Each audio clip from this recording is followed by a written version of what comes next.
Hi YouTube, the Creepypasta here, coming at you again with another anxiety talk. This time I'm doing it in the form of a podcast, which I've done podcasts on YouTube. Well, it's not strictly speaking a podcast, but you know what I'm saying. I've done them on YouTube before, but never about my anxiety. And yes, a lot of my subscribers follow me for my anxiety videos, so it's only fair that I do have a talk about it. So I just want to do a quick shout out to Zay McKiernan, who's asking me questions. Hello there, Zay. And there is a Barista Chris 89. Hello there, Barista Chris 89. So good, right. So let's get into it. So I've been, I've had this since August 2015. So now obviously over a year.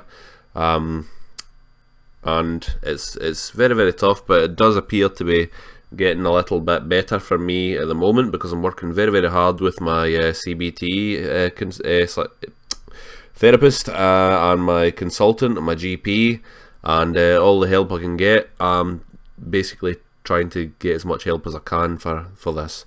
And I was working well, in particular exposure therapy, look that up folks, is working extremely well for me because a lot of my problem was social anxiety. You know, at one point I couldn't actually leave the house, believe it or not. And so I've just had a question there from Zay McKeeman. Not to sound like a creep, but do you live in Missouri? No, I do not live in Missouri. I know a chap that lives in Missouri, but I don't live in Missouri. Did that answer your question, Zay? Do type up if that answered your question, or I can type the answer to you, of course.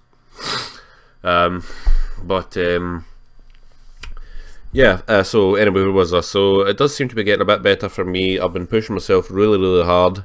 Unfortunately, last night I went out a walk and I had some quite strong symptoms which were really quite difficult for me to rationalise. And, you know, basically what you want to be doing with the CBT is telling yourself that the flight and fight response is perfectly normal. It's just happening at a time which is not actually a fight and flight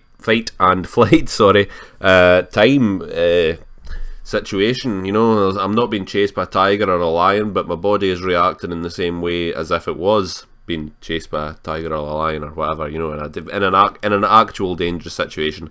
I am not in any danger, and neither is anybody with anxiety. Presuming that you've been to see your doctor or your GP, you know, and got a health checkup, because that's very, very important to do, guys. However, yeah, I had some quite strong symptoms last night when I was out a walk. I felt as if this is going to sound utterly bizarre to anybody that hasn't experienced it, but I felt as if my head and my arms and legs were not connected to the rest of my body, and that I was going to fall down because I wasn't in control. Hello, Zay.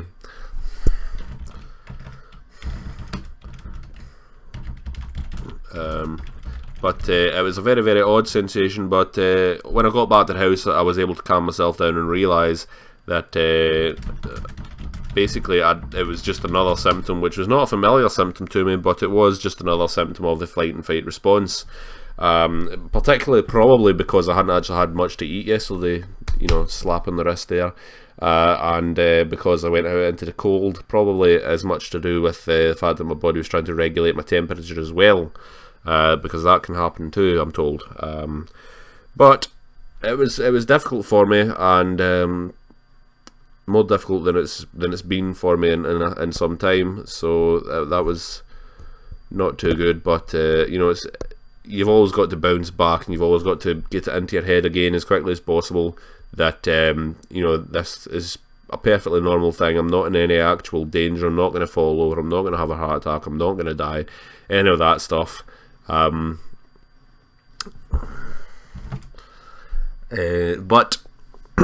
sorry, I'm trying to answer comments on the thing at the same time. I don't normally get this many comments when I do a podcast. So, but as I say, I'm working very hard on getting back to normal and dealing with my symptoms and being able to control them. And I'm having varying degrees of success with it. Much better success than I was, let's say, 6 months ago when I couldn't leave the house, you know. Much better success than then. I have friends now, and I can go out places and I can go out places and see people, and I don't get quite so much of the head tension as I did, because that was one of my other main problems. I'm still manually breathing all the time, and for those that don't know what manual breathing is, it's basically nobody else thinks about their breathing, they just do it. It's just something your body does. However, I'm constantly thinking about my breathing and thinking that I'm going to stop breathing, so I force myself to breathe more than I probably should be doing. And because I'm talking about it, I had to take a breath. Yeah, so that's one of my unpleasant things. But I'm going to physiotherapy this month for a relaxation type of class, and hopefully I can ask them specifically about my problems, and hopefully they'll be able to offer me some kind of breathing exercises I can do or something. Hello, Amy Mansfield. Hello there. Yeah, I'm getting quite a lot of comments here. But I wanted to do a quick talk about my anxiety, because, as I said, I know that a lot of people are following my channel for the anxiety videos, and I want to try and offer some kind of help if I can. If you have any questions for me, then do put them in the comments section there. I'll answer every single one, as I always do. And if I can answer them, and there are lots of places that you can get help for this as well. You're definitely not alone in this, because it would surprise you just how many people have problems with anxiety and other mental health problems. But with anxiety particularly, it's a very, very big one. So the important thing is to go to your GP, go to your doctor, and ask them about it, ask them what you're experiencing, ask them to try and help you with that. There are lots of things you can do. A lot of people don't go to their doctors because they think they're just going to be stuck on pills, but there are other things that they can offer you as well as pills, or in place of pills, like cognitive behavioural therapy, for example, physiotherapy for some of the more physical aspects of it. In particular, my jaw, it doesn't do it so much now, but my jaw used to move around a lot, and my face used to move around a lot, because that's just the way the anxiety happened to work on my nerves. The overflow of adrenaline in my nerves, that's what seemed to occur with me. But as I become more relaxed and more understanding of what is happening to me, the symptoms themselves are decreasing, which is a very, very important thing to realise. It does take its time, though. It's going to take its time, and the important thing is, I read a book by Dr. Claire Weeks, who is something of a long time expert in this field, and she says that basically you don't want to put a time frame on getting better, because it's literally impossible to do that, and you'll drive yourself, it'll make it worse trying to say, like, oh, by next month I want to be better, by next year I want to be better, by that kind of thing. Because I did that as well, and it doesn't work, and it's so disheartening when you get to 6 months down the line and you haven't got any better. But it's something you have to work on continually, daily. You have to work on it and keep plugging away at it until such times as you do get better.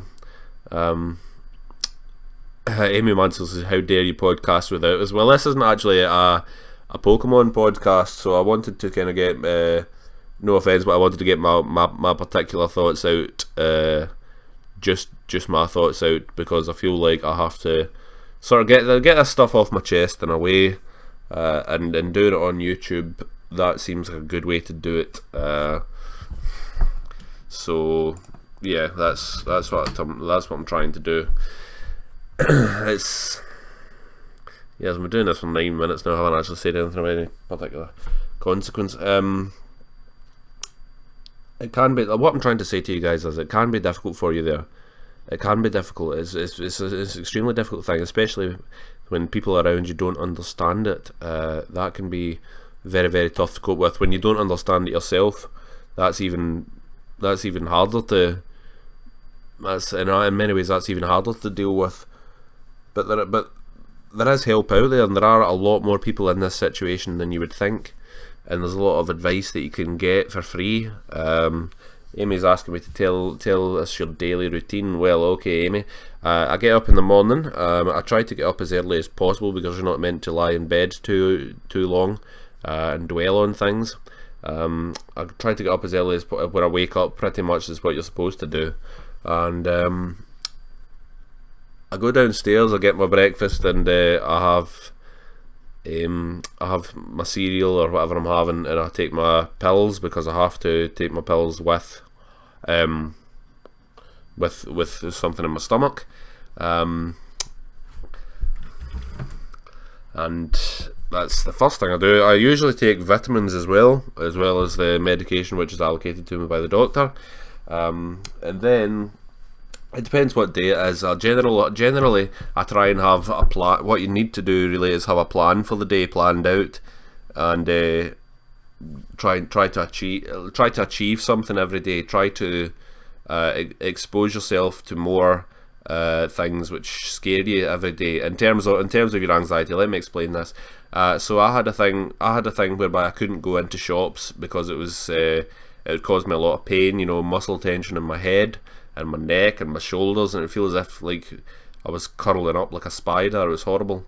But I started off whereby I would drive to the local Spar, which is within walking distance, but I would have to drive to it because I was too scared to walk that far and then walk back.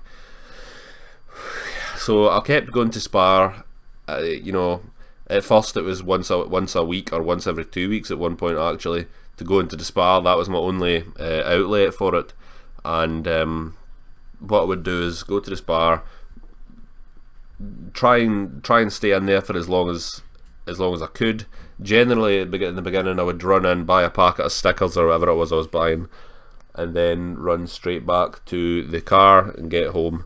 But exposure therapy works in the way that the longer you stay there, then the idea is, and the more times you do it and you frequently do it, like, you know, eventually you'll do it something like this once a day or more, and the idea is that it's showing your mind that there is actually nothing to be scared of, because you go into the situation, like let's say it's going to Spar or going to a supermarket, and then you survive it, and then you do it, but you think, oh crikey, that was hard, and then you do it again and again and again and again until your brain realises that there is no actual danger there. So the danger element in your brain gets taken away, and you don't have so much anxious feeling about it anymore. I couldn't have went to a supermarket a few months ago, but now I can. It's still difficult, but I can do it.